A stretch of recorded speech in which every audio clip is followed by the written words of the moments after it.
Hello and welcome back everyone, we Weeb Online, and today I'm gonna start a new movie, What If Naruto Had the Knowledge of Everything, Part 1. If you enjoy this video, please give it a big thumbs up, and to watch more videos like this, subscribe to my channel and turn that bell notification on so you never miss an upload. Now wasting no more time, let's begin. After almost being destroyed, the village that was hidden in the leaves went quiet. Shinobi of all ranks worked hard to put out the last of the fires and get the people who were hurt to the hospital as quickly as possible. Everyone worked in silence because they were too scared to talk about the terrible thing they had just seen. Too shaken up to even think about what had happened.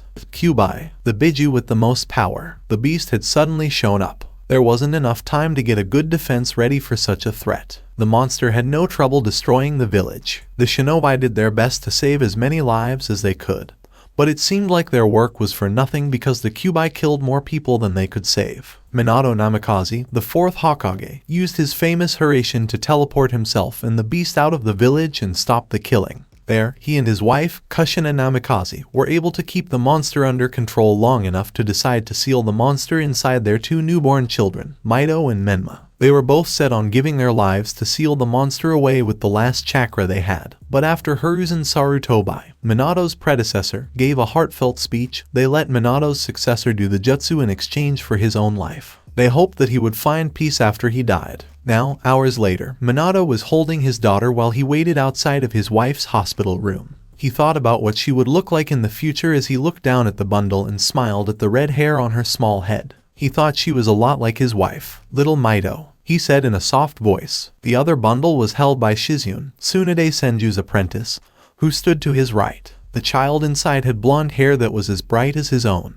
Each of them had 3 marks on their cheeks that looked like whiskers, just like his first child, Naruto, who was 4 years old and was on his way home from a shelter for civilians. When the door opened, it broke him out of his thoughts. Tsunade walked out with a face that was hard to read. Minato got to his feet, afraid of what might happen. He pulled Mito closer to his chest, as if to keep her from hearing the news until he did. "Tsunade-sama," he said urgently. "Why is she? Is she all right?" She took Mito from his arms after she had calmed him down. "Yes, she's fine. She'll need a few more days to get better than usual, but she's fine." Right away, Minato smiled and gave her a gentle squeeze on the shoulder as he walked by. He said thank you quickly and then ran into his wife's room. Kushina was awake and looking at the ceiling. When she saw Minato, she almost jumped up, which made Minato squeal in pain instead of answering her questions. Minato quickly ran to her side and gently pushed her back down to her back, telling her over and over that everything was fine. She ignored her pain and called out "my babies" in a hollow voice, asking for her children. Tsunade and Shizune walked up to their mother's bedside while rocking the 2 bundles. They each put one of the babies in her arms,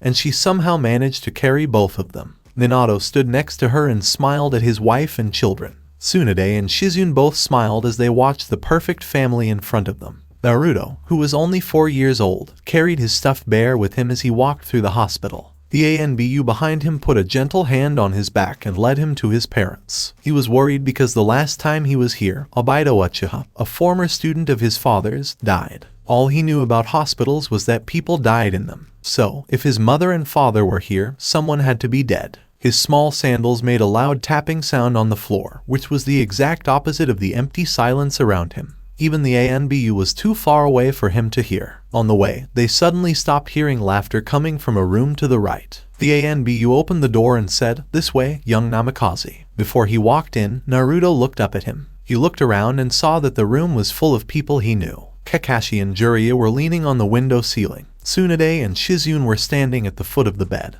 And his mother and father were at the head of the bed holding 2 bundles. He walked in, but no one saw him. Before the ANBU locked the door, "Naru-kun," Kushina said weakly as she tried to sit up more. Naruto walked over to where she was lying in bed and let his father pick him up. Minato tightened his grip on his son and leaned him a little more over the bed. "Meet your new baby brother or sister." Naruto was amazed to see that his whisker marks were on 2 babies. He kept his hands nervously at his sides because he didn't want to hurt them. He was amazed by the color of their hair, especially Mito's. He said, "She looks just like you, Kasan." This made everyone laugh and say, "Awa." He looked around and wondered what he was doing until Kushina told him to stop. "Yes, she does," she said to her oldest daughter, smiling up at her with tears in the corners of her eyes. "This is Mito." Then he looked over at his younger brother. "And he looks like..." He took a moment to think. Minato finished the word for his son, who was looking him in the eye. He looks just like you. Naruto looked back down at him in amusement. He had a small smile on the corner of his lips. Yeah, he looks like me, he said in a lower voice, amazed by how much they are alike. Everyone else in the room looked at the family as a whole. They thought about the things they would do in the future with smiles on their faces. They tried to remember this moment for as long as they could.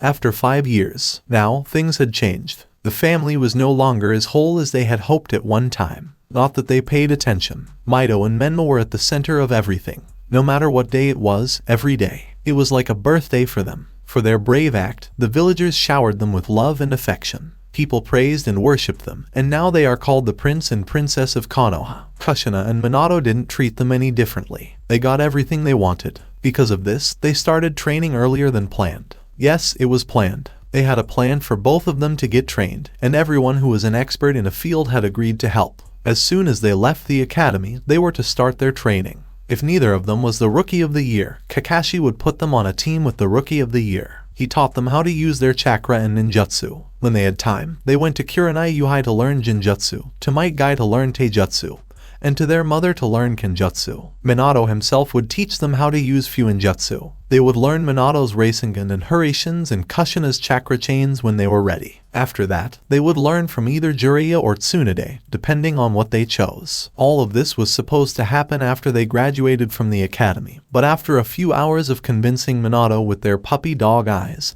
he gave in and they started early, 2 years ago, to be exact. So, the assistants could no longer carry out the plan because they had other things to do at the time. So, they decided to take care of it on their own. The 2 youngest Namikaze children were done. As for the oldest, it wouldn't be fair to call it neglect, but he didn't take part in much of the family training or anything else they did. The last thing he remembered doing with them was when he started at the academy, and his family had to come because his father gave the opening speech for each new class. He couldn't remember the last time anyone paid any attention to him, when he had last smiled for real. On that day, it seemed like his parents just thought he would be busy with school most of the time, as if he didn't need their help with anything anymore. He would have been sad if he hadn't grown to love reading. It was a simple pleasure that gave him peace when he felt bad about himself, when he thought he wasn't good enough to be part of his family, or when he thought that they would be better off without him. He had read something. He liked anything that had to do with words. He read everything he could get his hands on, whether it was fiction or non-fiction, a ninja scroll, a bingo book, or a book about history. He did it to get away from the real world. In his young mind, he has lived 1,000 lives. He has loved and hated and understood both in different ways. He has learned a lot from what he has read.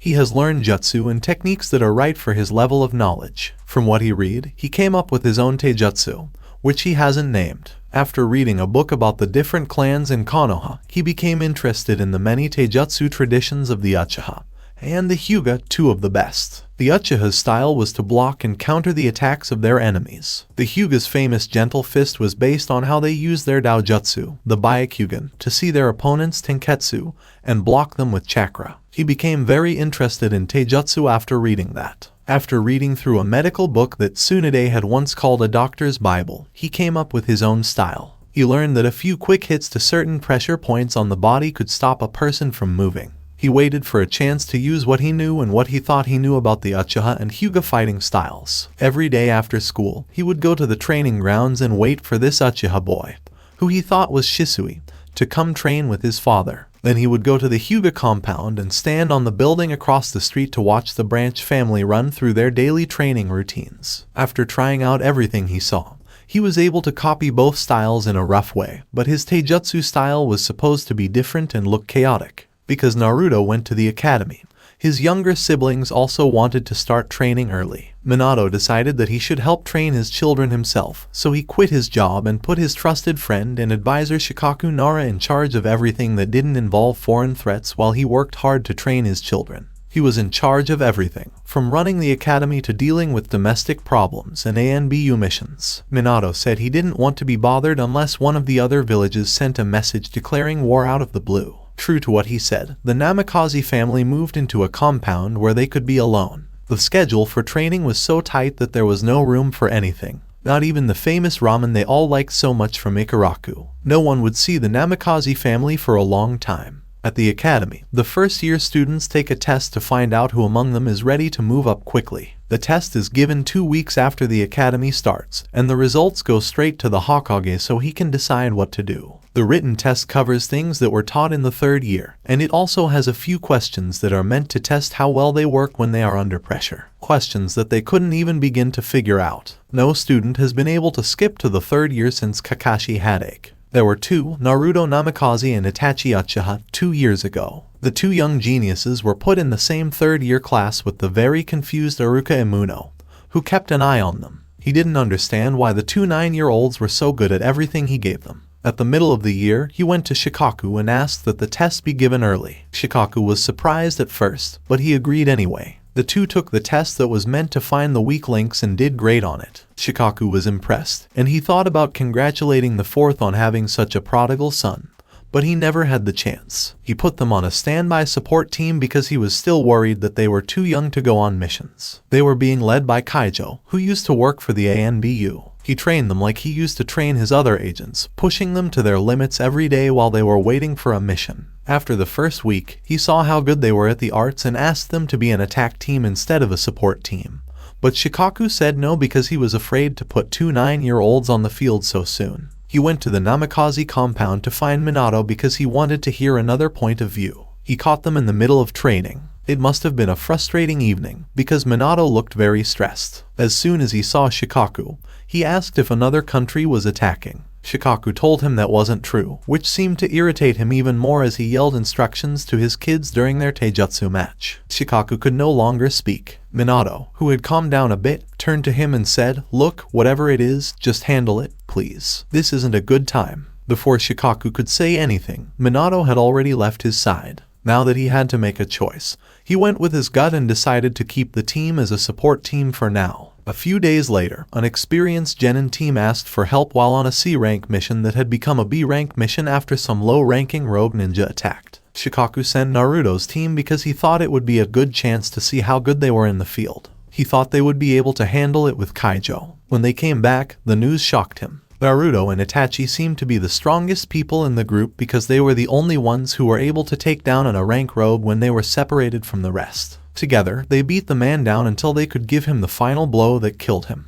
The first one, Itachi was fine the next day after his mother and father helped him feel better. Naruto, on the other hand, had to deal with it on his own, but his books helped him do it. The 2 9-year-olds on Team Kaijo were now real ninjas. Even they were surprised by how well they were trained. Itachi jumped through every technique in his father's study, learning old taijutsu techniques, every fire-based ninjutsu, and a few techniques left by the clan's founder, Madara Uchiha. He was only 9 when he became one of the best Uchiha. Naruto also looked through his grandfather's things and read about techniques. He read everything his father had written on the pages in his study. Every note on Fuinjutsu, every technique of taijutsu, every theory of ninjutsu, and even Rasengan and Hiraishin, which were his father's main techniques. All of those techniques were now within his back pocket. After 2 more successful support missions and a heap of backing from the other senseis, Team Kaijo became a full-fledged assault team. They worked diligently for a year, racking up mission after mission, not a single failure to their record. In some of their more strange missions, they even saved princesses and killed tyrants. All in all, throughout the nations, they made a name for themselves. Word was passed around the Uchiha clan of Itachi's success within a year, and he was praised throughout the village. Naruto, however, flew under the radar. No one really praised him inside the village. There were a few minor villages that held him in high regards though, so he didn't mind. From the way Itachi despised it, he figured he wouldn't enjoy it much anyways. Now, 10 years old, Naruto had decided to move out of his parents' home as he felt bad he was taking up space and using their utilities without helping pay. He had found a small apartment in the crummy side of Konoha that he could afford, but figured he wouldn't be there often anyways. He and Itachi became the best of friends over the years. They did everything together. Naruto would even help him train Sasuke every now and then. They both excelled because of the other. Neither of them were willing to be outdone by the other, so they pushed harder and harder, trying to gain the upper hand. A healthy rivalry built on friendship.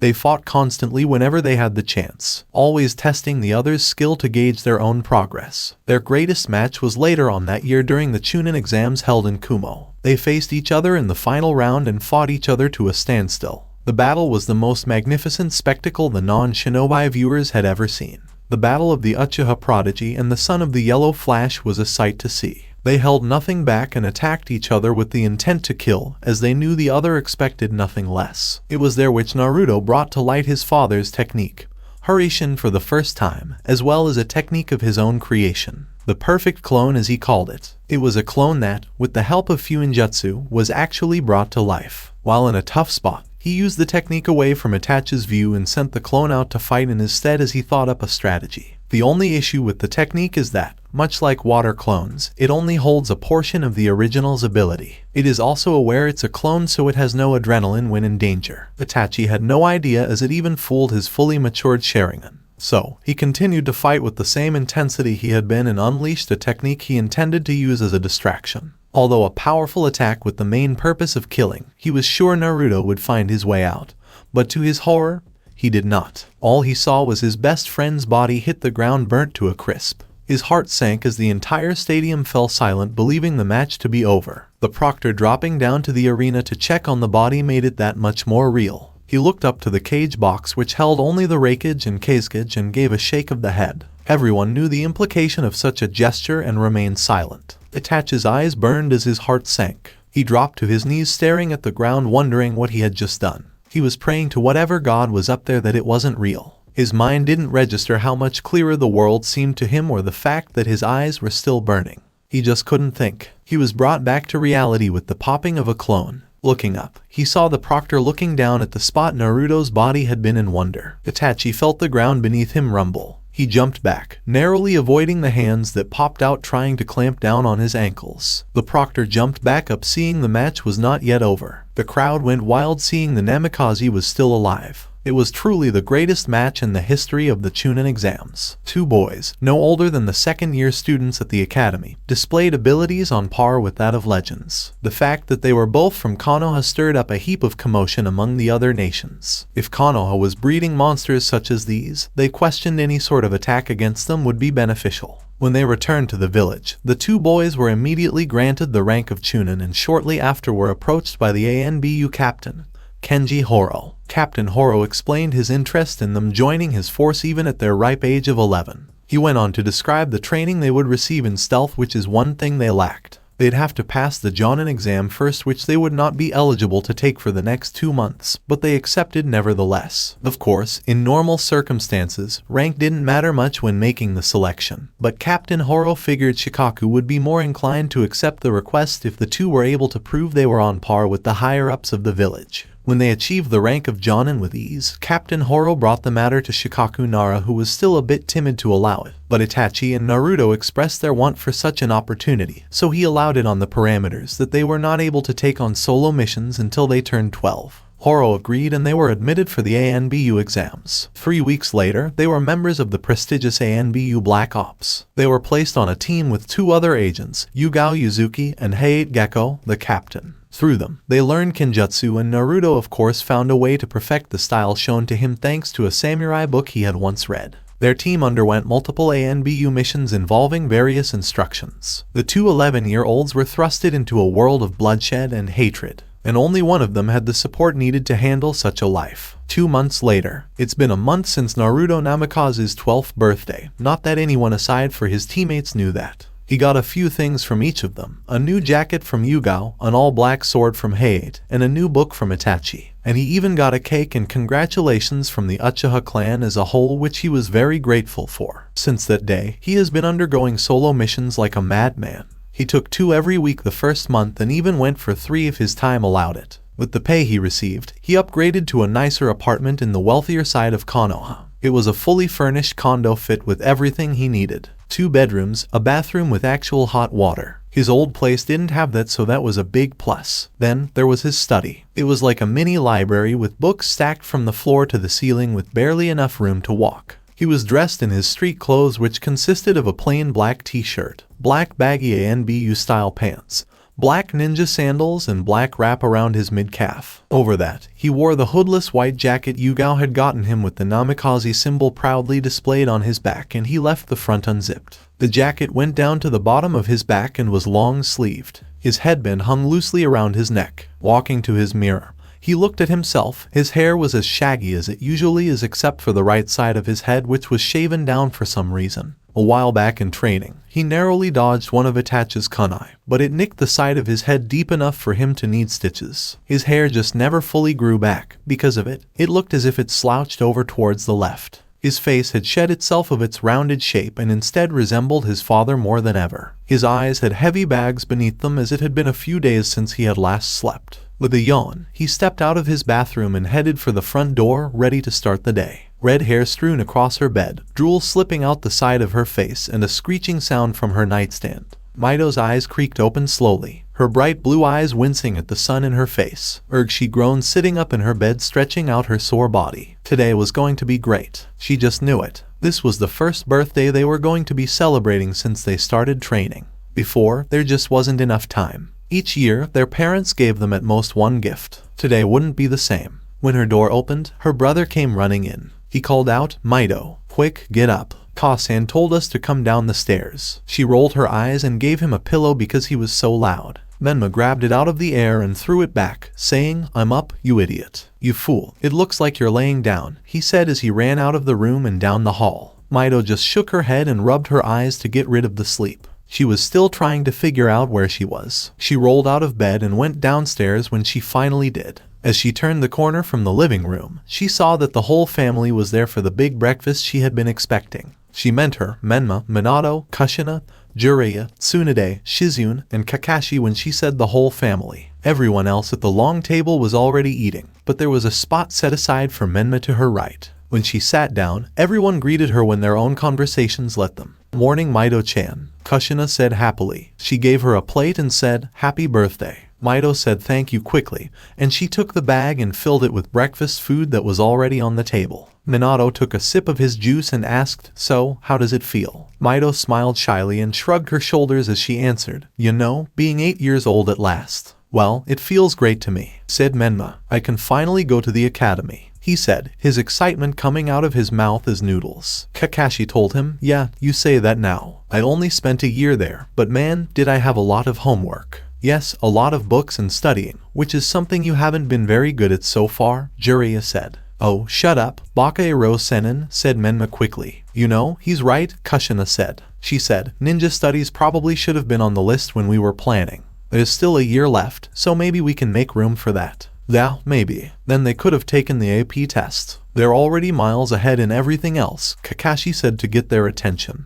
Mido asked, "The test for the advanced placement?" Minato said, "Oh yeah, I almost forgot about that. It's a test given to first-year students that determines if they can move up to the third-year class early or not. It's very hard to pass, though, and I think Kakashi was the last person to do so." Jiraiya replied, "Well, I heard there were 2 of them about 3 years ago." That surprised Minato. He must not have heard of it. "Really?" "Yeah, I think it was Fugaku's kid, Itachi." "Yeah, he was definitely one of them," Jiraiya said, looking up in thought. "Oh, Itachi-kun. Wow, he's so talented. It's been a while since we've seen them," Kushina said. Minato's eyebrows went up as he thought. He hadn't really given it much thought. "Has it been 2 or 3 years? Man, training Menma and Mido took up most of our time. We haven't seen many people lately. I haven't even asked how Shikaku is doing." "Well, that's for sure on the list," he said while he was eating. He had to enjoy the day for now, since this was the first time they were actually celebrating the happy event. "Anyway, I think we'll put off the school stuff for now. I want you guys to learn with your friends. I don't want you to grow up too fast, or you might end up like Kakashi," she said, making everyone laugh at the man's bad luck.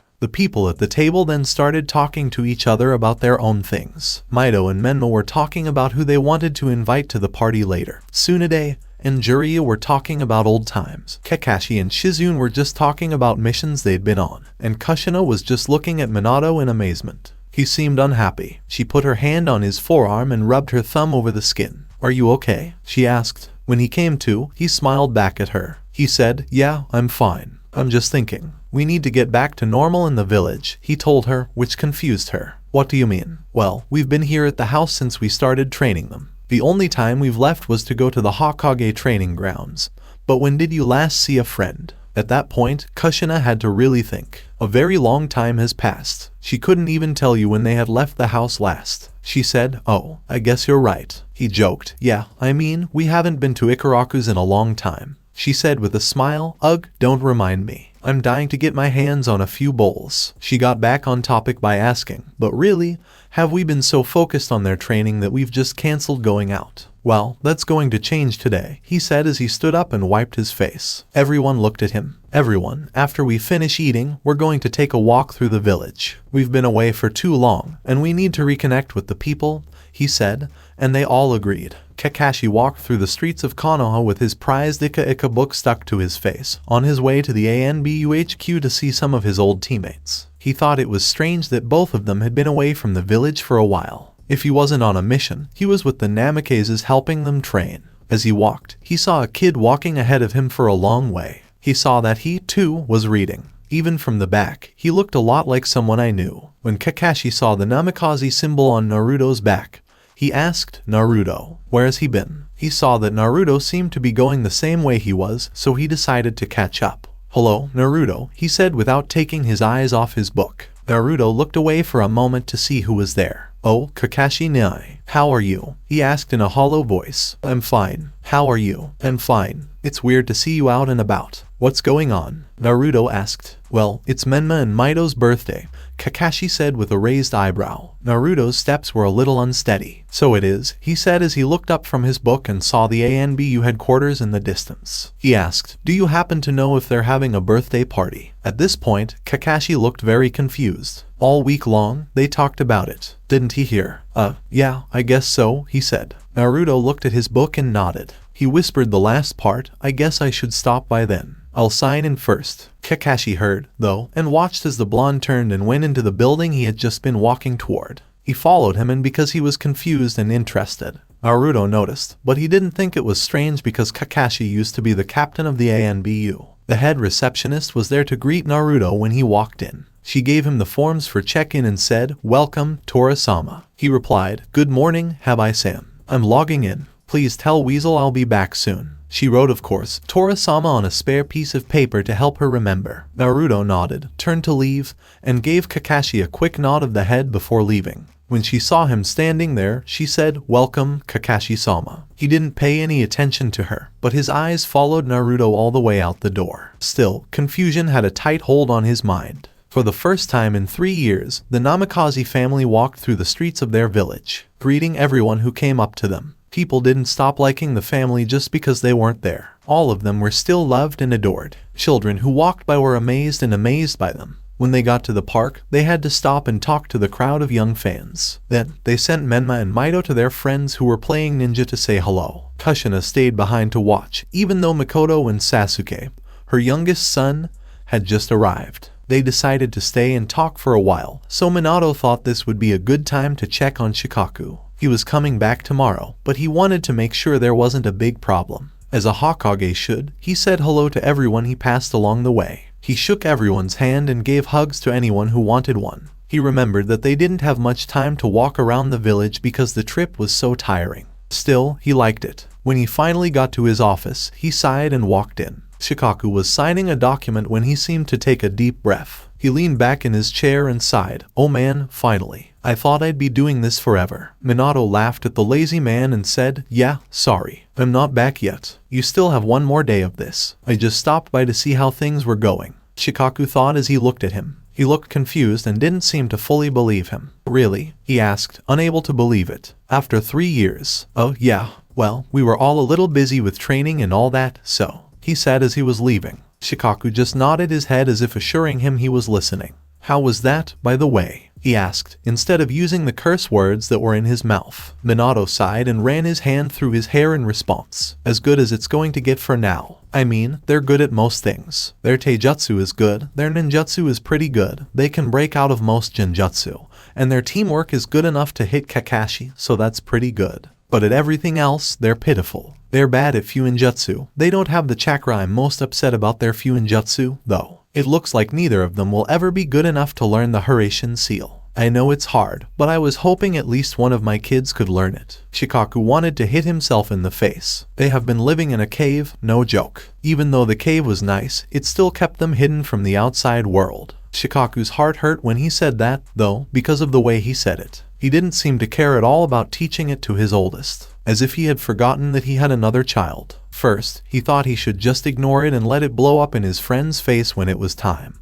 But then he decided he should at least give him a little push. But how about Naruto? Minato stopped moving for a split second. Yeah, Naruto should graduate this year, right? Maybe he'll be good at it. Ichiraku wanted to give Minato a palm to the face. Was he really that unaware of what his other son had done? If he didn't even know he was no longer in the academy, he couldn't have known that his son was one of the few to pass the advanced placement test. He couldn't have known that his son's name in other villages was based on his. He couldn't have known that his son had a perfect mission record or that monuments were being built around the world with his name on them. He couldn't have known that his 11-year-old son had joined the ANBU Black Ops. He had no way of knowing any of that. Ichiraku asked, "Where is Naruto? Have you seen him today?" This made him fall deeper into the trap he had set for himself.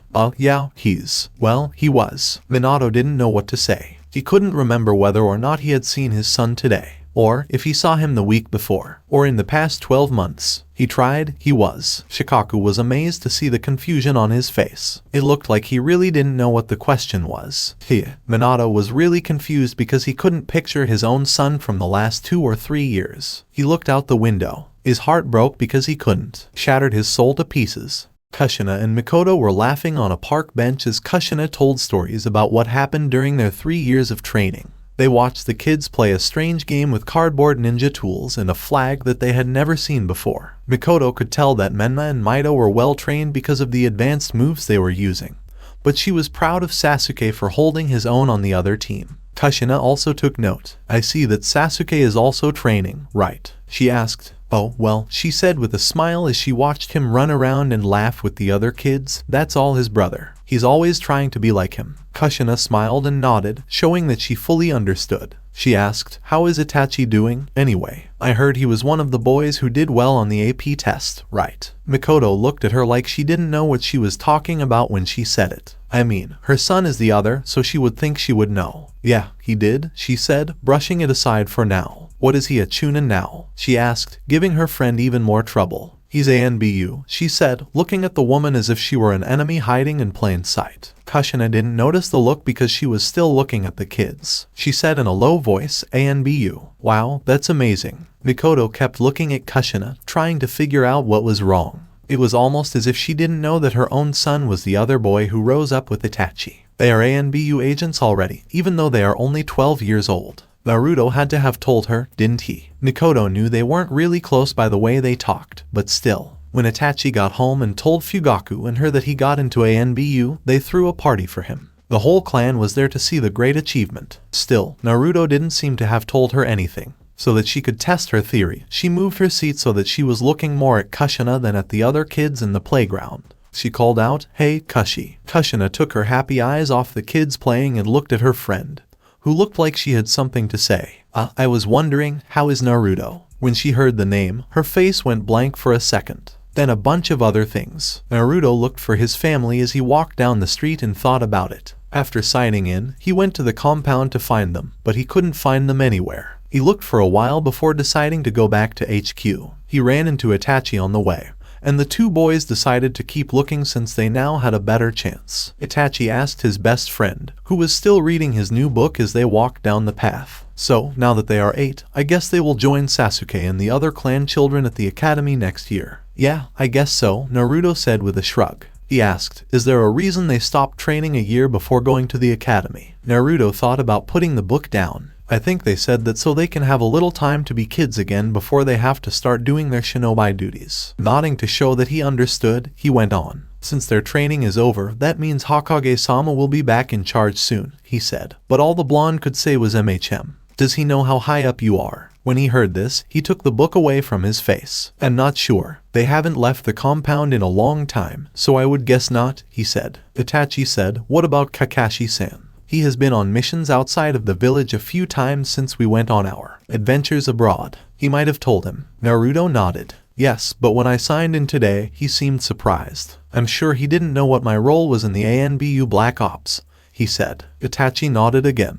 "What about Jiraiya-sama? I'm sure your name has been going around his spy networks." "It's possible, but I think I heard Shikaku-sama tell someone in a frustrated tone that Jiraiya-sama and Tsunade-sama being on leave hurt Kanoha's defense," he said while still reading. If that means he hasn't left the village, his contacts wouldn't have been able to tell him anything, because Konoha doesn't let foreign carrier birds in unless they are marked by the other cages, he said. So, Hokage-sama doesn't know that his lazy son is a genius? He asked in a jokey way. Naruto laughed. I'm not a genius, and I wasn't ignored. My parents did what they had to do to take care of my younger siblings. If I had to be put on the back burner for now, so be it, he said. Itachi had a small smile on his face. You are humble, which is good, but who taught you everything you know if you weren't left out? He asked. Naruto didn't think about it for very long. He looked at the Ravenet and said, everyone has. I've learned everything I need to know to be a good ninja in battle from the books they've written or left behind. From Juria's book The Tale of a Gutsy Ninja, I've learned to stay true to myself and the people I love. From my father's notes, I've learned enough about Fuinjutsu to be able to do his signature move, the Haraishin.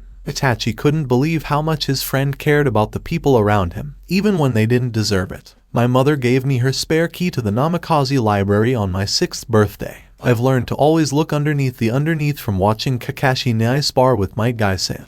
I've learned a decent level of medical jutsu from the book Tsunade left at my house, and I've learned about the Uzumaki clan and some of their sealing techniques from books brought from my mother's homeland. He said, everyone in my life has gone above and beyond what I could have asked for. If I have to be alone for a few years, I will be proud to carry my family name through it. Itachi shook his head as he looked at the blonde teen. Naruto, no man is more honorable than you. Nobility is something we all have in common. As humans, compassion shapes our lives, but so does evil. When we find ourselves, we figure out which of these traits fits us best. He said this in a poetic way that Itachi found to be completely true. He gave him a smile, then looked up at the sky. Itachi asked, are you still on the lookout? As he was deeply amused by the world around him, he seemed to hear the sounds of the street in the nearby park much more clearly. He looked up from his book and asked, are you? Itachi gave a small smile and puffed out his lips to answer. When they both felt a buildup of chakra, they both tightened. As ANBU of Konoha, they had to deal with any problem involving ninja that came their way.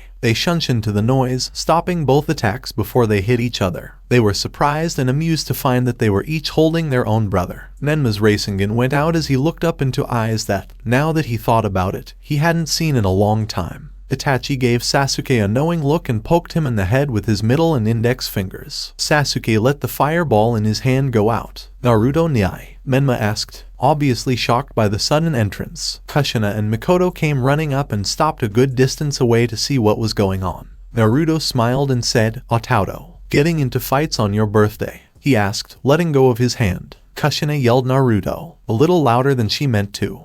She said, not sure what to say because she was now face to face with a child who had every reason to hate her. He smiled and said, hey, Kasan, it's okay. It was just a small fight on the playground. No harm was done, he said, running his hand through Menma's hair. Menma pushed his hand away and gave him an angry look. It was his fault. He yelled to his older brother to make his case. It was him who lied. That's not true. Naruto Nyai, yelled Sasuke to defend himself. Itachi gave him a gentle squeeze on the shoulder, which stopped him from going on about how he's just being a baby because I beat him. Menma yelled back, no, you didn't. And don't call him Nyai-san. Naruto laughed at the short speech and scratched Menma's head. It's okay, Otauto. Sometimes we win, sometimes we lose. As ninja, we're expected to cheat. If it had been a fight, you would have lost no matter what, Menma's brother said. He had heard his dad say something similar. When Naruto saw how sad he looked, he leaned closer to him so he could whisper in his ear. But if it had been a real fight, you would have won without a doubt. Menma's face lit up with a smile as he turned to his brother, who was pointing a fist at him. Seeing what was going on, he gave his brother a fist bump and looked over at Sasuke, who was also being praised as he and Itachi gave each other a high five. When they saw each other, they both laughed and ran back to the playground, where everyone was watching. Naruto looked at Itachi and knew he had probably said something similar. Oh, Itachi, are you lying to your younger brother? He joked. He smiled and said, not at all. You'd know, since you helped train him, she said. Their conversation ended when they walked over to their mothers. Good evening, Kasan, Namikaze-sama. He greeted. Hey, Itachi-kun, Naruto-kun, Mikoto replied. Kushina just gave a quick nod, but her face looked strange. Naruto waved his hand at the two women and said, hello, Mikoto-sama and Kasama. Mikoto sighed and said, so, what went wrong with those two? Itachi and Naruto walked until they were next to their mothers and could watch the kids playing. Itachi told her the answer. Oh, it looks like Sasuke used bad strategies to win their game. Mikoto gave another sigh. She shook her head and said, that boy is just like his father. Neither of them can admit defeat. From there, Mikoto and Itachi started talking about who was more like Sasuke. Kushina, on the other hand, was looking at Naruto with a confused face. She was sure that she hadn't seen him in years when she thought about it earlier. They lived in the same house, though. That's not caring. God, that's almost child abuse. Still, he acts like nothing has changed. Like he's always been there. She watched as he took out a small black book and started reading from it. As she looked at him more, she saw that he had a headband around his neck. But he doesn't graduate until next week, right? Then her mind went back to how he stopped Menma from attacking. To do something like that would take a skilled ninja. Mikoto said, well, which broke Kushina out of her thoughts after a fit of laughter. She told Naruto and Kushina, we should go home. I have to get Sasuke ready for the festival. Itachi-kun, are you coming? She asked as she moved toward the kids to get Sasuke. Itachi nodded and then looked at Naruto. He told Naruto, I already talked to Yugao-san, and she said we should stay on call. Naruto nodded. He nodded and then followed his mother and little brother out of the park and back to the Uchiha compound, leaving only Naruto and Kushina sitting on the bench. Now that Naruto was alone, he decided to talk about the elephant in the room, park. He said, Ka-san, to get her attention, but she was already looking at him. Is there something wrong? You've been looking at me for a long time. Kushina closed her eyes a few times. She tucked her hair behind her ear and looked at Mito and Menma again. Oh, I'm sorry, Naruto, she said, and then her voice got softer. Naruto gave her a strange look. Are you feeling okay? He asked. No, I'm fine, she said, jumping up too quickly for it to sound natural. Naruto gave her an unconvinced MHM and then put his nose back into his book. So, he asked her, where will the party be? The party, she said in a confused whisper. She muttered, oh right, the party is at the house. It's at home. More quietly, from behind his book, Naruto gave a nod. As Naruto read, everyone stopped talking, and Kushina watched the kids play while telling herself in her head how bad a mother she was. Piece by piece, her heart broke, and the silence between them made it worse. It hurt even more that Naruto seemed so quick to forget. She wanted him to hate her in a way she couldn't explain. She wanted him to hate everyone because they had left him with the wolves. She wanted him to tell her how much she hurt him when she forgot about him. She wanted him to tell her anything that would explain why she hated herself so much. All she got was a sweet hello, Ka-san, with a smile and a wave. She felt like throwing up. Naruto asked Ka-san, do you like to read? Out of the blue, breaking the silence between them. At first, the question caught Kushina off guard. Then, she thought about it. She asked, reading. As he nodded, no, I can't really say that. Your dad is the reader, she told him, a little disappointed that they didn't share that trait. Naruto nodded. Ah, I knew it, said Kushina, whose sadness grew a little more. Did he think she was stupid? You always seemed like the kind of person who would rather see the world for themselves than read about it in a book. She looked at him with surprise. Was he giving her praise? Really? I guess Toussaint put the books down when he met you, right? He asked with a smile as he looked at her. Her look of confusion didn't change. I read in a book by Kyori Katari, a poet from Rice Country, that he said, through my books, I experience life in all its aspects. They are my eyes for the sights I can't see and my ears for the songs I can't hear. But one day, I will meet someone who, in a strange way, will share their sight and ear with me, so that I can one day put my books down and enjoy life through my own eyes. When Kushina thought about how powerful the words were, she fell asleep. She had never heard something so lovely. It made her think briefly about all the fun things she and Minato did together. As they traveled through the shinobi world, they saw a lot of amazing things. Naruto made her feel like she was special because she didn't like to read. As if they were so smart that they didn't need to know what they were looking at to enjoy its beauty. She smiled and then remembered that she hadn't answered his question yet. She finally said, yeah, I guess he did. Naruto smiled as he looked at his little sister playing tag with her own group of friends, which mostly consisted of the clan heiresses of the Hyuga and Yamanaka clans and a young girl with pink hair. Mito is a lot like you, right? He asked, pointing to the little redhead to get her attention. I hope she stays like this, he said in a soft voice. Kushina smiled and let a tear fall out of her left eye, out of sight of Naruto. Honestly, she couldn't take much more of this. It broke her heart little by little. She wiped away a tear and then let the thick silence come back. As the minutes went by, she could only hear the sounds of children playing, people talking in the distance, and Naruto occasionally turning pages. Ka-san, he asked, getting her attention by getting to his feet. She said, in answer. Do you want lunch? He asked out of the blue. When Kushina looked up, she was surprised to see that it was already a little bit after noon. She didn't know how long they had been out there. It seems to have been more than a few hours. Oh, well, I guess it's about time for lunch, she said as she stood up and called out to her kids. Off to the gods' long-awaited meal. When Kushina, Mito, and Menma walked into the new and improved Ichirakus, they were amazed by what they saw. It was a great place. There were booths along the sides and tables everywhere. When they walked in, a woman they had never seen before was there to greet them. She was shocked and said, "Oh my," when she saw the Yondaime family. Mrs. Namikaze, welcome to Ichiraku's. I'm happy to serve you," she said, clearly happy to see the group. She almost didn't notice Naruto. She called out again, "Oh, Naruto." He gave her a smile and a wave. "Hello, Hakari-chan." She grabbed a stack of menus and said, "Please follow me, and I'll show you to your table." The Namikaze family moved through the restaurant waving and smiling at other customers, who put down their food to say hello. They got to the back booth, which had a card on top saying that it was reserved. She took it off and wiped it down quickly so they could see that it was clean. Menma and Mito sat on one side of the restaurant, against the back wall, where they could see the whole place. Naruto let his mom get in first, and then he sat on the edge. Hakari gave the table one more smile before handing out the menus. "Alright, guys, take a look at the menu for a minute and I'll be back to take your order." Naruto stopped her before she turned to leave and whispered something in her ear. She gave a nod and walked away. Now, Naruto was reading his book and Mito and Menma were arguing about anything that could be argued about. Kushina was a little uncomfortable sitting there with all of her kids. She still didn't understand how they could have forgotten about one of their children. She really wanted someone to at least talk about it, but he didn't seem interested. Why did the fact that he didn't hurt more? She should be happy, right? Naruto said to his mother, "So, how do you like the new place?" But he didn't look in her direction. Kushina looked over her shoulder at the room's decorations, which she only glanced at briefly. She said in a vague way, it's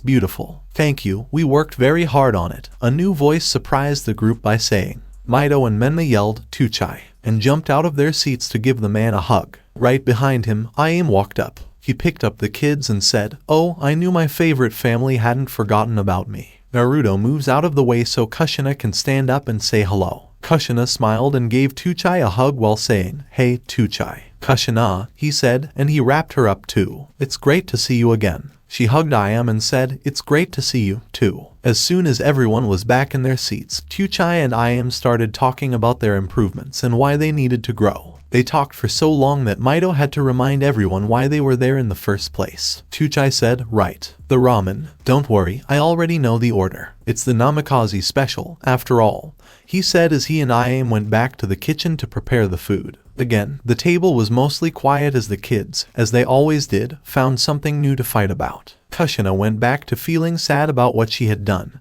and Naruto was still stuck in his book as usual. But the front of the restaurant, where there was even more noise than when they came in, caught their attention. Whoever was coming in seemed to be getting enough praise for a few people to stand up and say hello. Mito and Menma were the first to react when they saw who it was. They both yelled "Tusan." Minato quickly said hello to everyone as he followed the waitress to his family. His face was set in an expression that was hard to describe. A smile that just barely covers up worry, sadness, anger, and grief. Naruto smiled when he saw who it was and then went back to his book. Kushina kept looking because she was desperate. As Minato came into view, she looked at him. They could tell by looking at each other that they were both thinking the same thing. He could only see his wife. Before he walked up, he didn't have time to look at the other people at the table because his attention kept being drawn to people who were happy to see him again. Arriving at the table in a panic, he said, "Kushina, we need to," until he realized what was making him so worried. Naruto. He stood there for a moment, stunned, as his two youngest kids crashed into his middle. He was at a loss for words. He thought the worst because they were in a public place. By the look of worry on Kushina's face,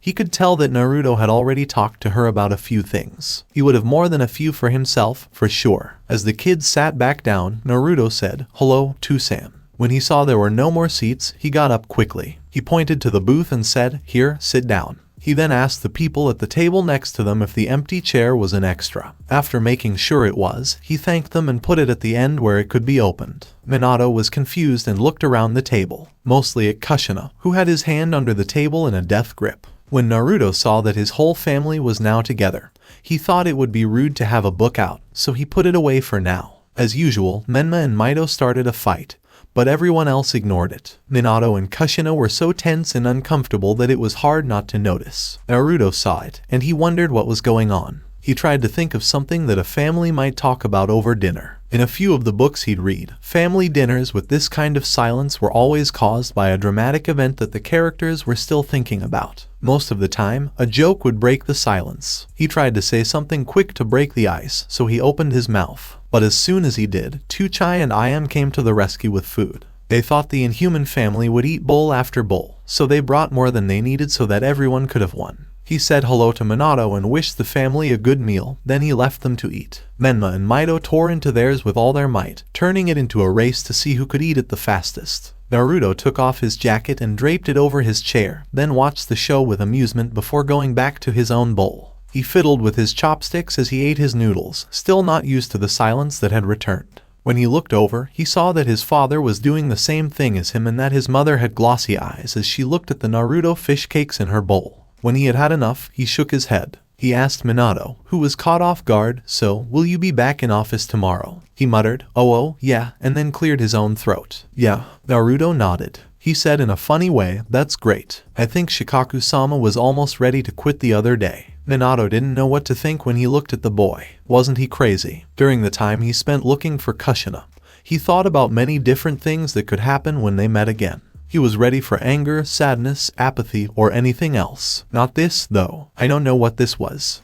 Yeah, that sounds like him, he said, making a few laughs come out of himself. Naruto smiled, glad that they had at least started to talk. He also laughed and said, "I guess being Hokage isn't for everyone. If brains were all it took, we'd be run by the Nara clan, and we'd have to watch clouds every other hour," he said, which made his father laugh, which made him laugh too. He smiled and said, "That's true. Or maybe there should be an official nap time for the whole village," he said as he and Naruto laughed and Kushina smiled and shook her head. Kushina defended her friend by saying, "They're not all bad. I mean, Yoshino isn't like that." Naruto and Minato stopped laughing so they could make their case. "Yes, but she wasn't born into the clan. She joined it by getting married. And Shikaku says she does have her moments," Minato said with a few more laughs. Kushina thought it was an unfair fight, so she just laughed and started to eat her ramen. Naruto asked Kasan, "Do you plan to get back to work?" Kushina ate the noodles that were hanging out of her mouth so she could answer. She said, "No, I think I'll just keep training Mito and Menma until they leave the academy. After that, I might think about it." Naruto said. "That's a good idea," he said. "Will you be there, Jonin-sensei?" She looked at him and said, "Well, I'm not sure, but I think your father wanted Kakashi to be their sensei." Even Minato put the noodles in his mouth and slurped them up.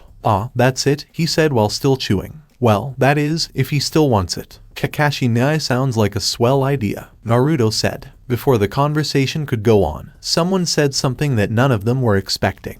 "I thought you were dead," Mito said. Everyone at the table stopped what they were doing and looked at her in shock. Naruto was all she could see. "Mito," Kushina exclaimed. She asked, "Why would you say that?" Mito looked back at her mother, confused, because she didn't know what was wrong. "What? We haven't seen him in years," she said, pointing out the worry Minato and Kushina had been having. "Mito, that's..." Minato tried to explain, but he couldn't get the words out. He tried to get help from Kushina, but she didn't seem to know what to say either. He said, "We haven't seen a lot of people in years," as a way to say something. "Yes, but he's supposed to live with us," she said. "He doesn't show up for breakfast, dinner, training, or any of those things." Minato and Kushina didn't know what to say, so they were at a loss for words. Naruto replied, which made them happy. He said, "Well, Imato, you and Menma both have a very special power inside of you that you need to learn to control as soon as possible." She asked, "You mean the Kyuubi?" Naruto nodded. "Yeah, the Kyuubi. Well, it takes a lot of practice and training to get a handle on it. That's why you guys have been on such a strict schedule. From the time you woke up to the time you went to sleep, you've had something to do,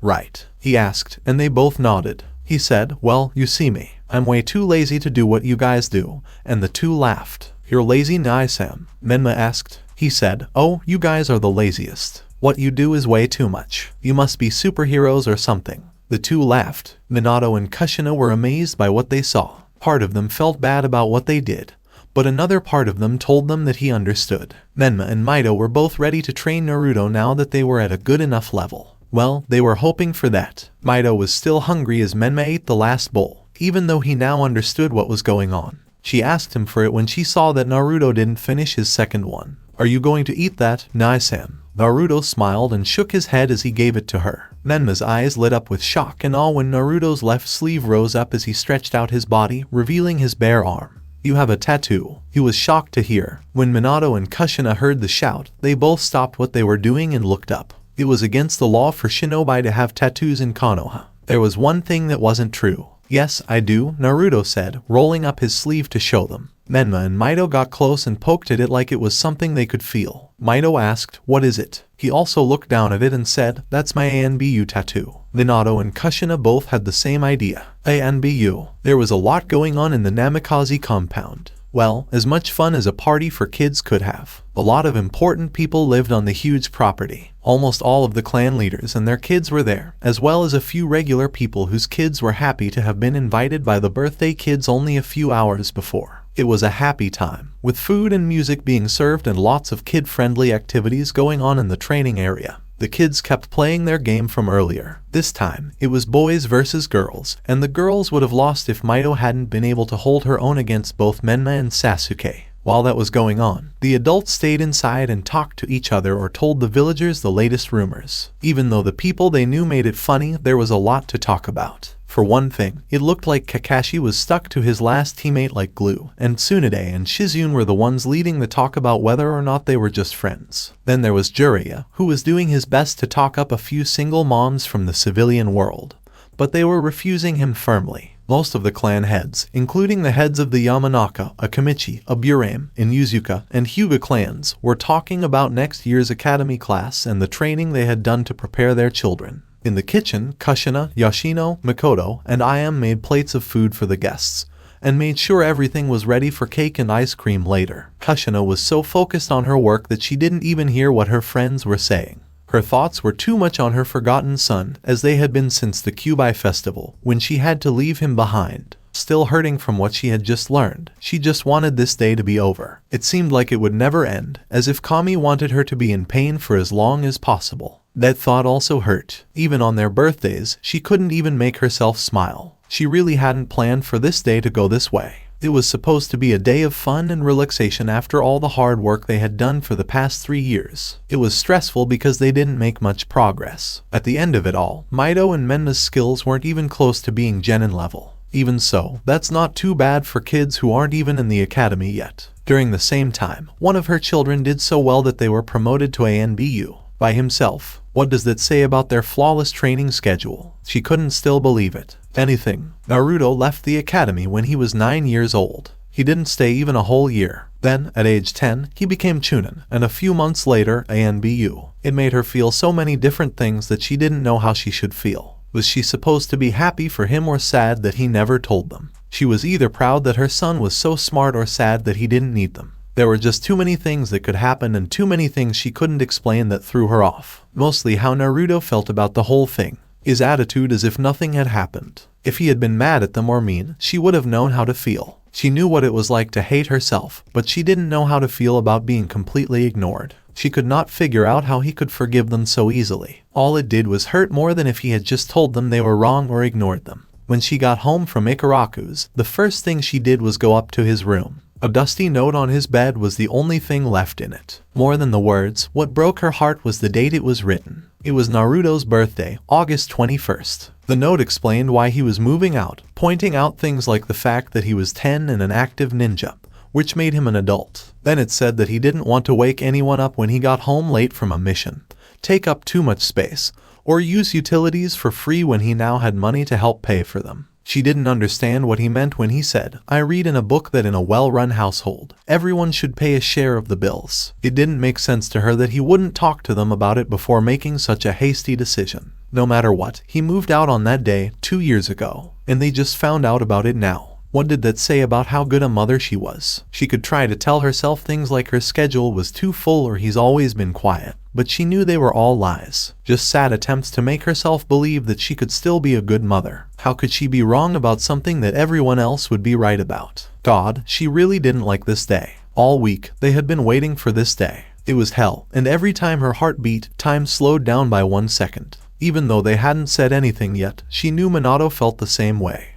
Break. Minato went back into the kitchen and took 2 more plates from the counter without making a sound. taking them outside to show them to the guests. As he looked for someone who didn't have a plate, he weaved through the crowded house with a perfectly fake smile on his face. He said hello to everyone who spoke to him first, just like he had been doing all day. He would only say hello quickly or laugh when they told him a joke. All of this was done to hide how frustrated he was. After leaving Ichiraku's, Naruto and the others went their separate ways. He and Kushina took Mito and Menma home so they could get ready for the festival. When he got that note from Kushina, something in him lit up that hadn't been there when he was at the restaurant. Then he was so upset that he couldn't even talk to his son. All he wanted to do at this point was talk to him, to explain what was going on or, at the very least, to understand how Naruto felt. He couldn't believe that Naruto would be so quick to forgive them. There had to be a little bit of anger. Even if it was just a little, there had to be something. Minato had good luck for the first time that day when he looked out the window and saw Naruto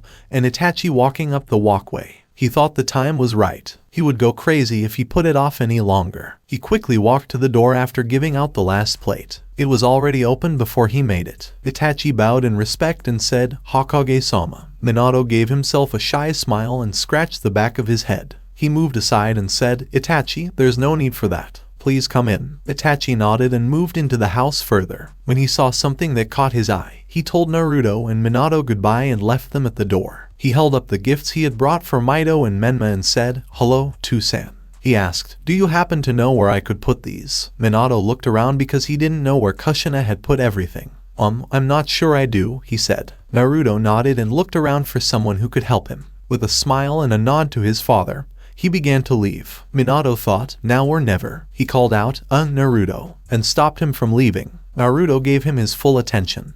Could I talk to you for a bit?" he asked, nodding his head toward the top of the stairs. "Of course. May I let Kasen know I'm here?" he asked, pointing toward the kitchen. Minato quickly nodded and put his hands in his pockets. He was much more nervous now than he had been a few minutes earlier. As soon as Naruto left, Minato went upstairs. He was sure that he had gotten the message that they should talk in private, away from other people. He stood in the bedroom he shared with Kushina and paced back and forth while he really thought about what he wanted to say to him. He didn't want to ask him a lot of questions or just ask him straight out how he was feeling. He also didn't really want to convince him to do it. Minato was sure that Naruto, who works for the ANBU, would be able to figure out what this plan was. He didn't want to question his son. He just wanted to talk to him. Break. After putting his gifts on the table he saw in the backyard, Naruto greeted his mother, who seemed just as awkward as she had at the restaurant. He didn't talk about it because he thought she might be too busy when she came back. As he went up the stairs, he tried to figure out what his dad wanted to talk about. Maybe his unbelievable growth and how he got his jutsu. He knew he would get in trouble for not being patient, but because he and Itachi were competing,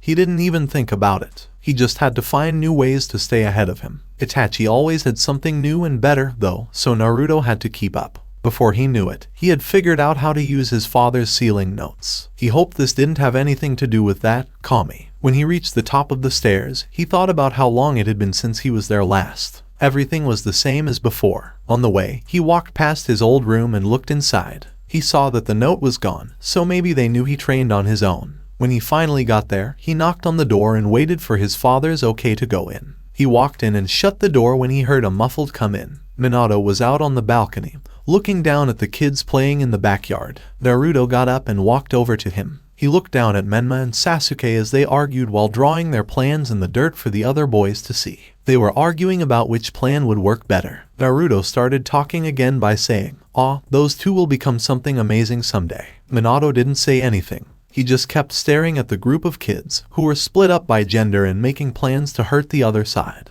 A question was on the tip of his tongue, but he couldn't ask it. He wasn't even able to talk. Naruto tried to get the man to talk by saying, "That's a lot like how Itachi and I were." Minato's laugh was so soft that it almost sounded like he just blew more air out of his nose than usual. Naruto poked him after a few more painful seconds of silence. "Okay, Tusan, what did you want to talk about?" Now that he couldn't get out of the talk he had asked for, Minato cleared his throat to give himself a few more seconds to think about how to say it, or at least try to find out what it was.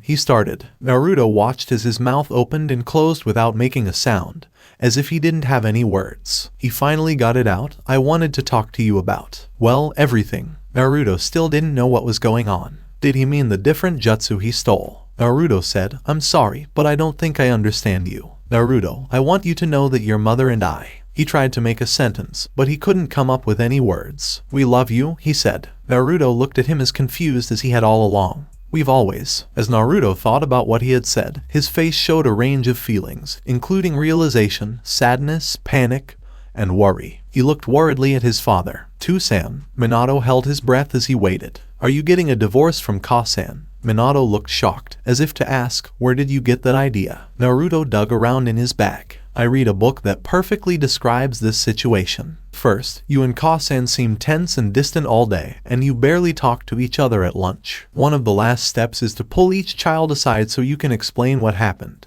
Minato didn't know what to say. That was such a strange thing to think. When he took a step back, he could see that the two situations were similar, but still, he thought that as an ANBU agent, he would be a little more observant and analytical. He was still too stunned to say anything, so Naruto kept talking about things he had read. He took out a small white book and flipped through a few pages as he said, "Sometimes couples break up because they feel too confined in their everyday lives. Perhaps the training schedule is to blame. Now that it's over, may I suggest that you take a vacation soon? I heard that Spring Country has some great spas when I was there." "Whoa, whoa, whoa," Minato said when he finally came back to his senses. "We're not getting a divorce, okay?" He told the boy to calm him down. "No, son, that's not it. I just wanted to let you know that," he said. But Naruto was still confused. He replied, "Well, of course I know that. I mean, why wouldn't I?" He looked at Minato. No one was ever this kind. Minato didn't have a chance to answer when he asked, "Is this about me not telling you about the ANBU thing?"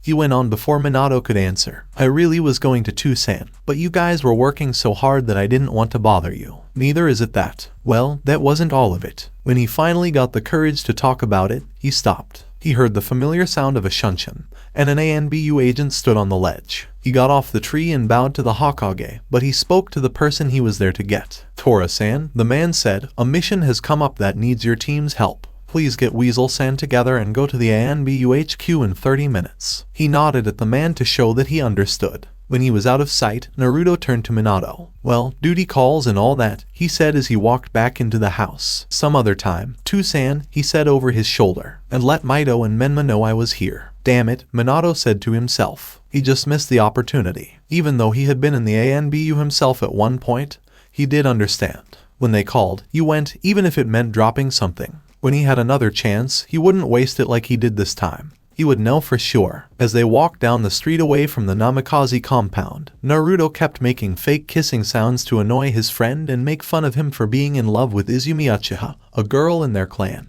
After he stopped laughing for a while, he nudged his arm with his elbow because he could tell he was upset. "Oh, come on, Itachi. I think your crush on Izumi-san is something to be proud of. I think it's beautiful that someone in our profession can find such a connection to someone who hasn't seen the things we have. It shows that, despite the horrors we have seen, there is still humanity in you." Itachi laughed. "You and these quotes, huh? You have one for everything, don't you?" he asked rhetorically to change the subject. He scratched the back of his head and smiled embarrassedly as he said, "Not quite. Sometimes they just fit pretty well." Itachi nodded. "It seems like a lot of them do," she said. After that, there was silence as they walked through the village streets after the festival. Different kinds of trash, from food to other things, were all over the streets. Outside vendors packed up their things and got ready to go back to wherever they had come from. Nearing midnight, there weren't many people out and about. The only ones left were adults who were drinking late at the many bars in the village. As they walked, the few Uchiha patrols that passed them said hello, and gave them a nod. Naruto stayed behind the book Itachi gave him the whole time, and Itachi was lost in his own thoughts. Naruto said Itachi to get his attention. "Can I ask you how it is?" Itachi raised an eyebrow because he didn't know what he meant. "To be in love," he said to explain. Itachi grunted, as his clan seemed to do often.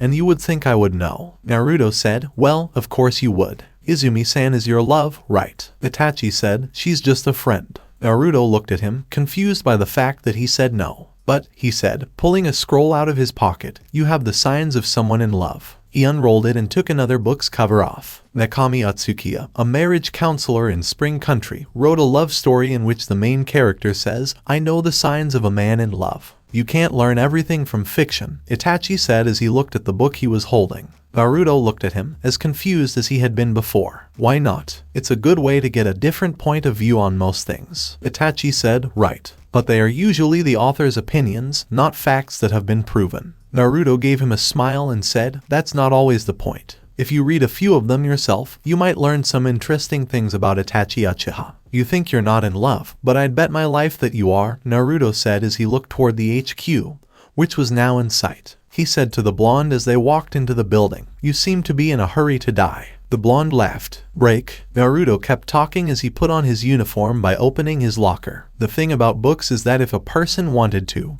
he could live 1,000 lives. Itachi said, in real life, living one good life seems much more satisfying.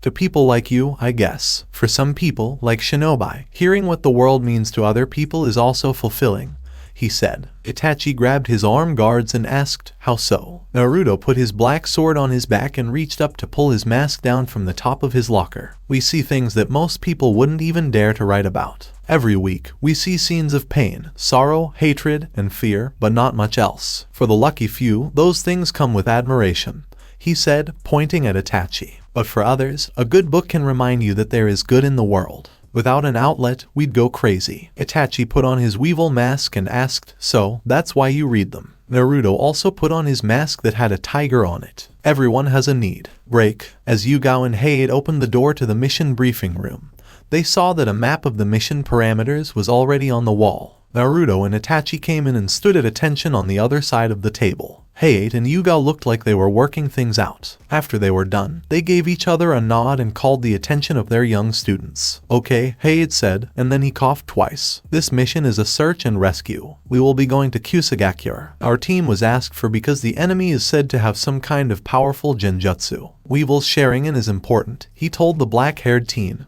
who nodded to show that he understood. When we're done with that, there was also a claim that our target was locked in by a high-level sealing technique. This is where Tora comes in, he said, getting a nod of approval from him. Our target is the son of a rich merchant, Kaijo Nomo. Mr. Nomo got a letter a few weeks ago offering to trade his own head for his son's life. Since we live in the closest village, we were offered the mission with a big payoff. We expect to face low-ranking nukes, C or B at best. However, along the quickest route, which is the one we will be taking since time is of the essence, there have been sightings of possible. Yugao kept following him. Stay alert and on your toes. It takes 12 days to walk there, but we'll take the trees with us, which will cut it down to 8 days. We expect to get there in 2 weeks. Heiid went on by following her lead. That is, of course, if we can get the boy back within the first 2 days of being there. Let's get in, get the boy, and get out. No unapproved side missions, he said as Tora and Weevil quickly bowed and shouted hi to their superiors. 5 minutes later, the team of ANBU agents left. Everyone at the party cheered and sang, Happy birthday, Menma and Maido. Happy birthday to you, as the two blew out their candles. From there, Kushina, who was more quiet than usual, cut the huge cake while the women who had volunteered to help gave the kids and other guests plates of the delicious sweet.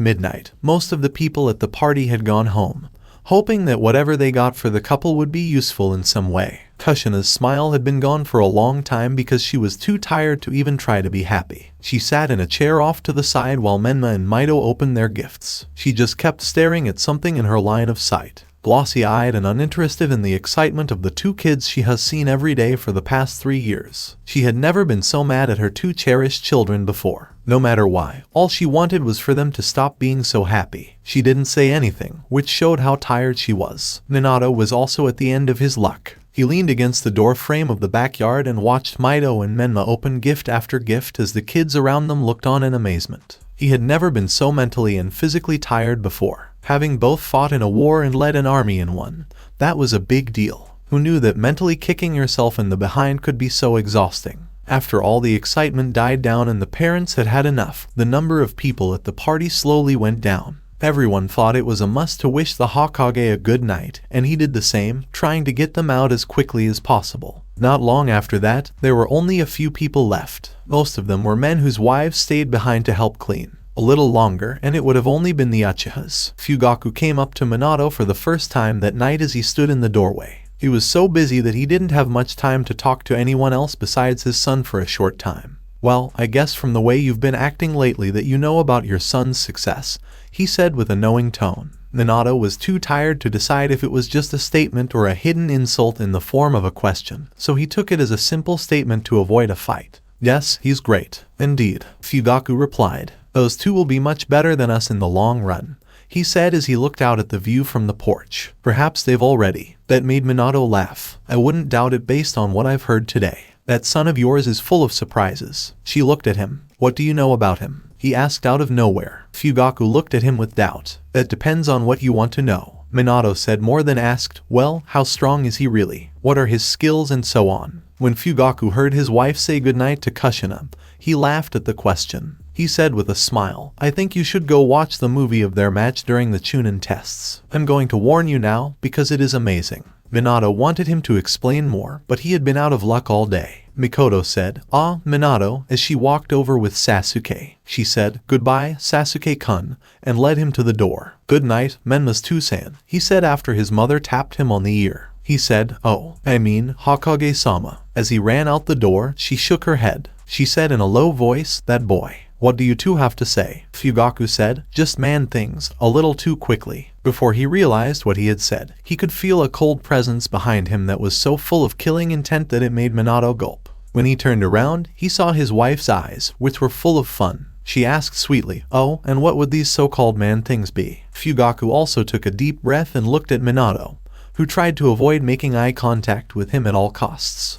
Was the first thing he said, but he stopped himself quickly because it wasn't good for his health. Are you all right, honey? She asked with the same sweetness as before. She gently pushed him out the door and said, Maybe I should take you home. She smiled at him and said, Good night, Minato. Minato watched as they walked away holding hands. Fugaku looked at him with a look that he has seen on many men who are leaving or going to war. That night, he'd say a short prayer for the man. But he was glad when everyone left. Break. Kushina was doing the dishes when he walked into the kitchen. He walked up to her and started to help. She said, I get it, in a flat voice that had a hint of irritation. It's okay, I can help, he said as he pulled out a new rag to dry. Kushina let the dishes she was holding fall to the floor. As they hit the metal sink, they startled Minato. She looked up at the ceiling in anger, then closed her eyes and took a deep breath to calm down. Minato, she asked in a low voice. I said, I got it. He set down the rag and the plate and put his hands on the edge of the counter to help him stay balanced. His eyes were fixed on the sink handle that, for some reason, seemed so interesting. He was trying to come up with something to say. He didn't know what to say, but he didn't want to go to bed with an angry Kushina. He had to try to think of something that might make her feel better. She went back to washing the dishes, and when she had to, she just reached across the man. Minato thought as he looked at her. Perhaps comfort.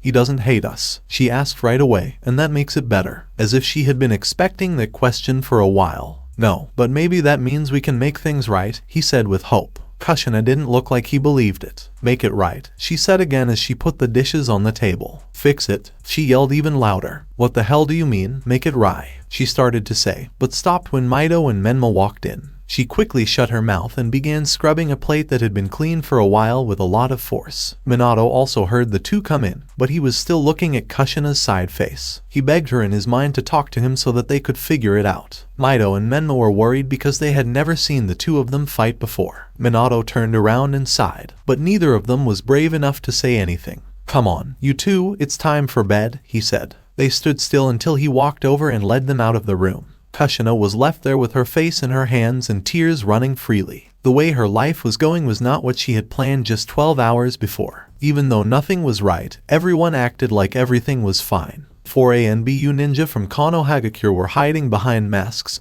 and sitting in a tree near a temple. A number of nuke ninja were watching over the area. From where they were, they couldn't see anything below a B. Some of them were minor A's, but they were all high-class killers who could fight alone against at least a Jonin. Adara, it was Crazy Bomber, and Rajan Kiran, from Kumo, were two people they really had to worry about. Both were S-class killers with amazing skills that made them hard to deal with. Hei told Naruto and Itachi to search the back of the temple for an entrance while he and Yugao made a plan.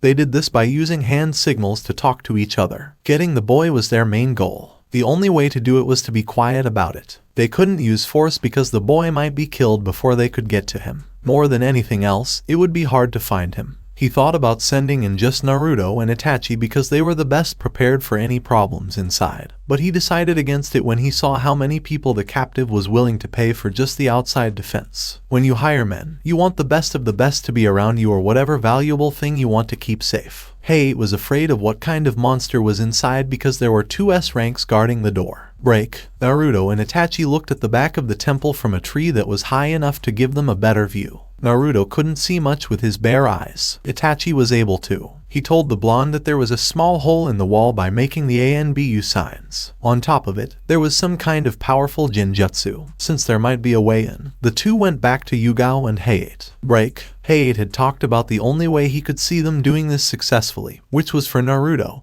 and Itachi to go in first to get the boy while causing trouble outside to make a way for them to get away. Yugao strongly denied that the plan could work, saying that they might not be able to find a way in. As bad luck would have it, they came back to say that they had found a way in. She then said that they might not be able to beat whoever was protecting the objective. Hayate didn't want to waste much more time, so he let the two of them decide. Itachi, on the other hand, told Naruto to decide what to do. He thought that he and Itachi could beat anyone they faced if they worked together. He told them they could do it, so Hayate and Yugao set up in the front temple's bushes while Naruto and Itachi sneaked around to the back. Itachi told Naruto to stay right behind him while he was getting ready to jump for the hole. Even though Naruto couldn't see the hole, he trusted Itachi's opinion. They had to do it at the right time to avoid getting caught by the ninja who were patrolling along the back of the temple. As soon as they were sure they wouldn't scare them, they jumped. Itachi and Naruto used chakra to hold on to the ceiling when they landed inside. They were hidden in the dark places around the room. Itachi led them as they crawled down the halls, even though the whole place was messed up because of genjutsu. From Naruto's point of view, it looked like Itachi was just crawling through walls. When he touched the paths he thought he saw,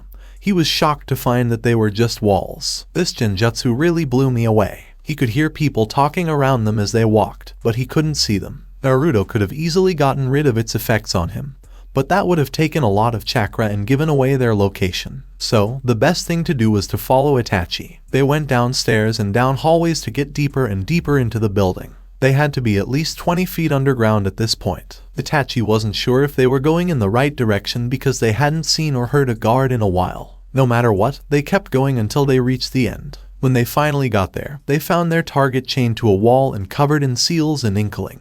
Naruto let Itachi know he wanted to know why they stopped. Itachi told him where the target was and what kind of shape he was in. When they couldn't find anyone else, they thought they were safe for Naruto to get rid of it. When he did, he saw a middle-aged man hanging on the wall like a piece of art. Itachi and Naruto fell to the ground without making a sound. Before Itachi could step over the threshold and into the open room, Naruto stopped him. Itachi took a step back as the blonde looked in his pouch. He took out a piece of paper, wrote a seal on it, and then rolled it into a ball. Then he threw it toward the middle of the room. When he did, seals all over the room started to light up. There were alarm seals, explosive tags, and even barrier seals that would shoot up when someone walked in, trapping them inside with the deadly mixture of paper and ink. Itachi wrote, "How long?" Naruto replied, 5 minutes. Itachi nodded and turned around to keep an eye on the situation. Naruto started making a seal that would shut down each of the foreign tags in the order that they should be shut down. First, it had to turn on the barrier in case the others didn't work and the bomb did go off. He had to protect the target, so he drew up a second one that would put him behind a separate wall. And if he was able to stop the others, he had to send one to take down the barrier when he told it to. The most important things to take down were the alarm seals. He had to figure out that they moved when the barrier moved. So, he had to start by getting rid of those. Itachi looked back to see if the blonde had finished. He saw how hard he worked, and by how fast he wrote,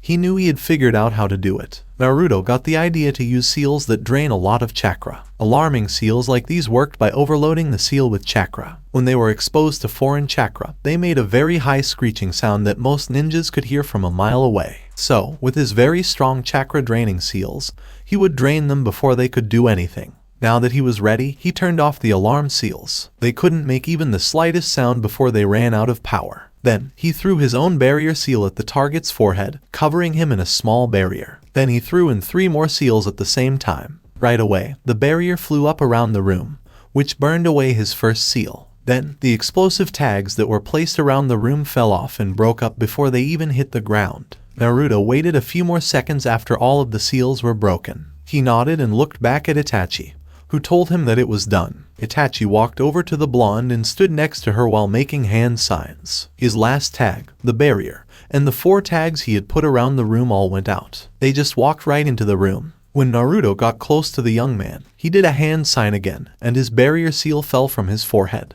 Now, the problem was how to get this seal off of the man so he could be taken out of the temple. He knew about this seal because he had read about it when he was just starting to learn Fuinjutsu. It was a seal that was directly connected to the sealer's chakra, so whatever happened to it could be felt by the sealer. It was used a lot in Hazuki Castle, also called Blood Prison. They would kill him if they tried to sneak him out of there. The seal can only be broken if the sealer does it himself or herself, or if the sealer dies. They would have to scare him to do this. Naruto came up with a plan. First, he put up fake alarms and tags that said they were dangerous. He would also put up his own barriers and seals, which would also block out sound. He would put another small barrier tag on the back of their goal to protect him. Fighting in such a small room would give Itachi and him an advantage over whoever they were up against. When Itachi said he was ready, Naruto messed with the man's seal in a way that burned his hand on purpose. When he did, he jumped back up to the ceiling and, just like Itachi, disappeared into the shadows. They stayed there until someone came to check on the seal. 5 minutes went by and nothing happened at all. Itachi asked Naruto if he should maybe give it another try. Naruto just shook his head and said, "Someone will come." So they waited and waited until they heard slow footsteps coming down the hall. The fact that there was only one set of footsteps made them feel much better about the situation. It would be simple. With each step, the sound of the footsteps made them feel more and more afraid. They couldn't explain how it felt, but it was like a huge amount of anxiety. Being as skilled as they are, they just shrugged it off and stayed where they were. Whoever this person was, they wouldn't be as easy to catch as they had hoped. The footsteps came to a sudden stop at the door. Naruto was afraid that they would just look at the seal from that far away, which would be bad for their plan. Lucky for them, they kept going in. Right away, they felt their blood run cold. Orochimaru, who was the snake Sannin, was walking up to the man. With his psychotic laugh, he spoke directly to the man who couldn't move. He looked at it and said, "Let's see what's wrong with your seal." Itachi's words got Naruto's attention. Naruto moved quickly, throwing the barrier up and dropping on the man. As if he had known their plan the whole time, Orochimaru turned around, dodged their attacks, and kicked them back into the barrier. He talked to them again while laughing. "Minato's lapdogs, you're here to mess up my little deal, right?" he asked as he stood there unfazed by their arrival. "For a ANBU, you two look awfully young." Naruto and Itachi stayed in their positions, crouched down and ready for the snake to strike. Both of them were scared, but they were determined to finish the job or, at this point, just to stay alive. I know who you are," he shocked them by saying. Slowly, they moved into places where they could attack him. Itachi Uchiha and Naruto Namikaze, those two brats from the Kumo Chunin exams, right? He said with a laugh. "Yes, it must be. I can feel the power oozing from your bodies," he said as he watched the two give hand signs that he didn't know because they change every 3 years. "Well, the Sharingan is a great gift, and with a Namikaze, I'm really lucky. Who should I take first?" he asked again with his twisted laugh. Naruto and Itachi rushed at him first, taking the initiative. Naruto was the first to fight him. He threw a right hook, which was easy to avoid,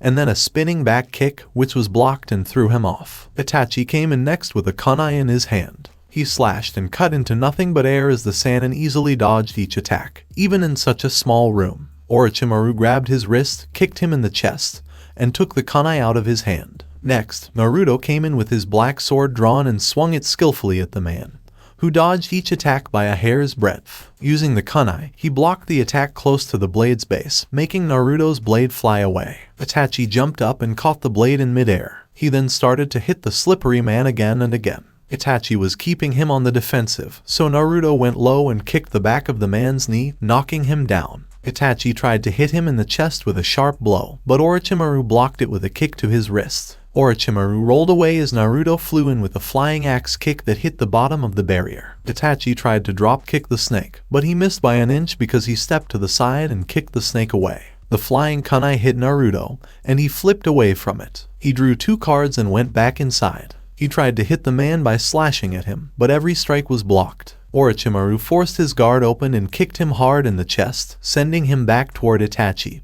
who was coming at him. Itachi flipped over him and grabbed his hand so he wouldn't hit the wall. He kept coming at him, and when he got close, he faked a right hook and hit the man in the chest with a back kick. Orochimaru took the kick and avoided the kunai slash that came after it. Then, all of a sudden, Itachi ducked as Naruto flew at him with a kick that Orochimaru dodged by leaning back. He then jumped to avoid Itachi's attack at his feet. This made him vulnerable to Naruto's next move, a left back kick that hit him in the face. As he spun with the kick, Itachi's kunai came flying at his face, but he dodged it. As he rolled forward, he grabbed it and used it to block Naruto's attack, sending the blonde's kunai flying over his head. Itachi did a somersault over Naruto and kicked the airborne kunai into the right leg of the snake Sannin, who wasn't expecting such a move. Naruto rolled backwards to avoid the slash to his chest. When they saw he was hurt, they ran up and hit him with blow after blow, which he either blocked or avoided. Orochimaru took the kunai from his leg and threw it at the two people who were coming at him. They split up to avoid it. Itachi slid on his side toward the snake that had just jumped over him and landed on his chest with a stomp.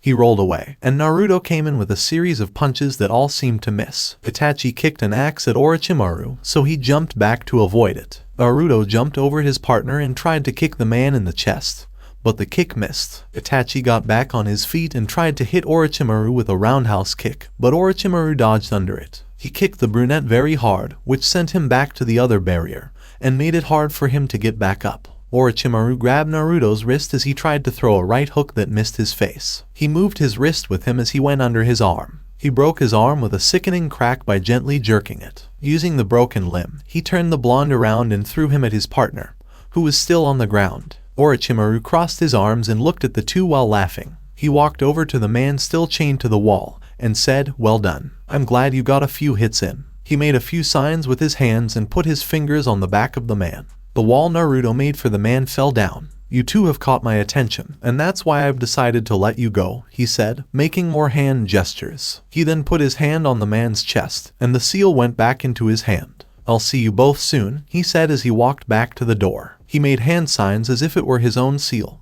and the barrier went away. Naruto and Itachi stayed where they were, dumbfounded by the strange turn of events. They didn't want to waste the chance to get away, so they left the area right away with the man on their shoulders. As they left the temple, they noticed that the people who had lived there before weren't there. Like everyone just upped and left. Yugao and Hade, who were very confused, joined them on their way out. "Everyone just walked out the front door and left," they said. The entire group of ninja just left the temple. When asked what happened, the two explained their battle with Orochimaru and his ominous warning afterwards. Yugao and Hade agreed it was strange that he didn't just kill them or capture them, but just chalked it up to the psychotic man's delusions. With their mission strangely completed, the group left the area to deliver the package. This was it for today. I will continue this movie in next part. Till then, we weeb offline.